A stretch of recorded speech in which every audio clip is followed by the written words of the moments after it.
सास बहू और साजिश।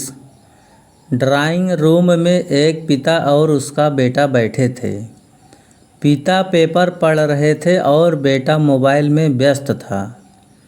अचानक ड्राइंग रूम में बैठे बाप बेटे दोनों को किचन से कोई कांच का बर्तन टूटने की आवाज़ आई। बेटे को कोई फर्क नहीं पड़ा था, लेकिन बाप के कान खड़े हो गए थे। बाप ने बेटे से पूछा, क्या टूटा? कैसे टूटा? किसने तोड़ दिया?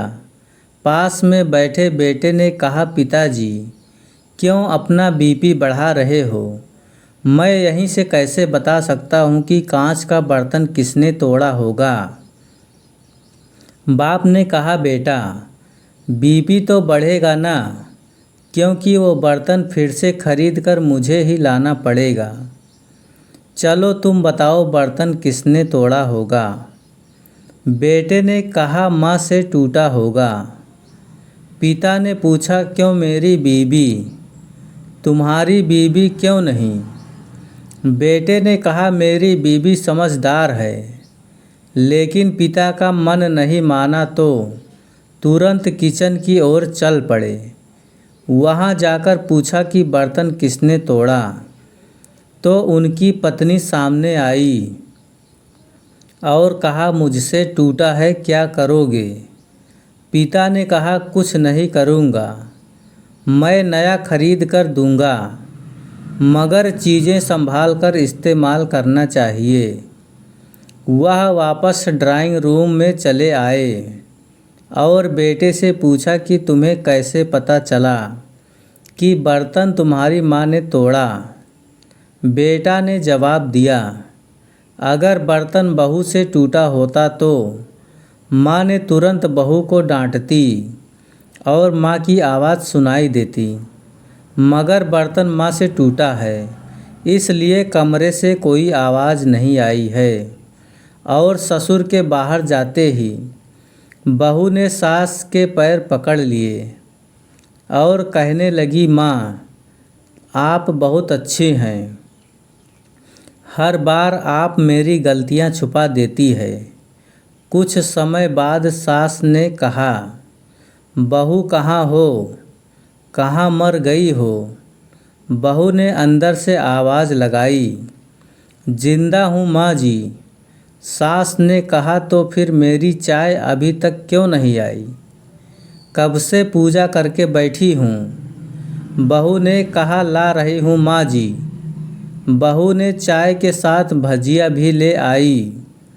सास ने कहा, मुझे तली भुनी चीज़ खिलाकर मारोगी?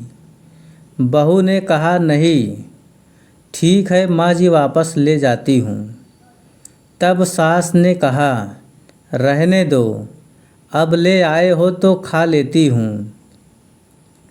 सास ने भजिया उठाई और कहा, कितनी गंदी भजिया बनाई है तुमने।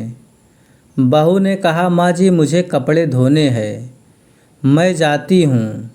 लेकिन बहू दरवाजे के पास छिपकर खड़ी हो गई। सास भजिया पर टूट पड़ी और पूरी भजिया खाकर ख़त्म कर दी। बहू मुस्कुराई और काम पर लग गई। दोपहर खाने का वक्त हुआ। सास ने फिर आवाज़ लगाई, कुछ खाने को मिलेगा? बहू ने बोला, नहीं सास। माँ फिर चिल्लाई, भूखे मारोगी क्या? तब बहू आई और सामने खिचड़ी रख दी।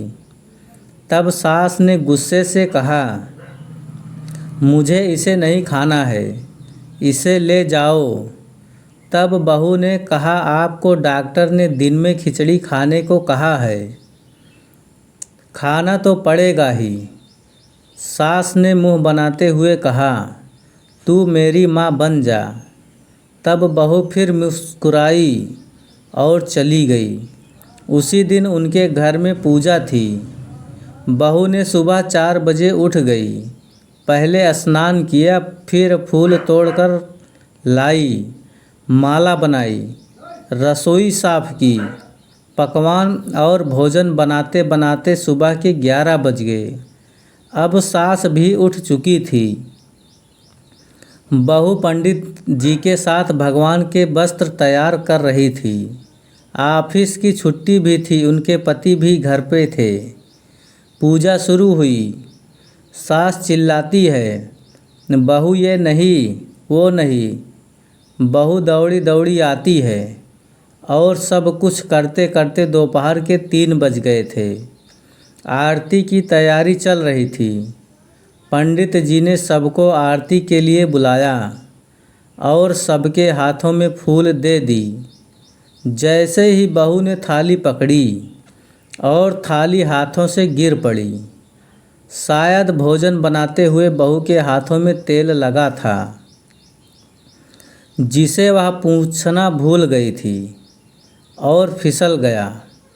सारे लोग तरह तरह की बातें करने लगे। कैसी बहू है, कुछ नहीं आता, एक काम भी ठीक से नहीं कर पाती है, न जाने कैसी बहू उठा लाए, एक आरती की थाली भी संभाल नहीं सकती। उसके पति भी गुस्सा से लाल हो गए थे, लेकिन सास चुप रही, कुछ नहीं कहा, बस यही बोल के छोड़ दिया, बहू अभी सीख रही है, धीरे धीरे सब कुछ सीख जाएगी। क्योंकि सास समझ चुकी थी, शायद हमारी भी लड़की के साथ ऐसा व्यवहार होगा तो हमको और हमारे लड़की को कष्ट होगा, इसलिए ऐसा व्यवहार किसी के साथ नहीं करना चाहिए। दोस्तों, वीडियो पसंद आया हो तो चैनल को सब्सक्राइब ज़रूर करें। मिलते हैं नए वीडियो के साथ, तब तक के लिए बहुत बहुत धन्यवाद। Thanks for watching video.